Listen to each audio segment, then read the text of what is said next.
So how can we cut our carbon footprint? Buy local produce, grow your own vegetables, plant a fruit tree. We put squash in this week, and we've got peas, and there are beetroot and carrots coming, seedlings. We've also got radishes to put in today, and we're already growing sunflowers too, so there's lots of plants growing, which is terrific. So what do you do with the produce that you grow then?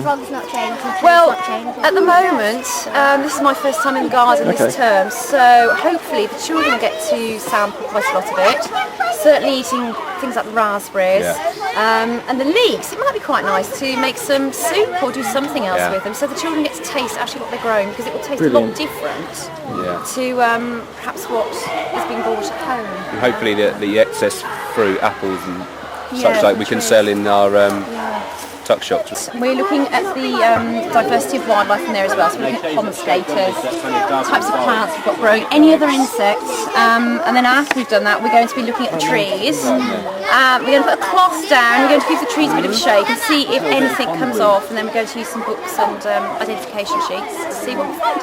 So it's all about getting the children looking at what's on their own doorstep, because if they can find things here, perhaps they can go home and have a look in their own gardens, which is what it's all about, really.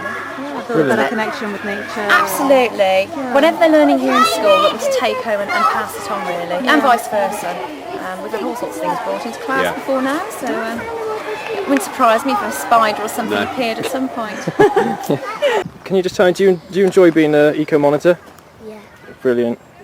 What do you like about helping the environment then, boys? We think it's good for them, good for the environment, and it'll make the world good.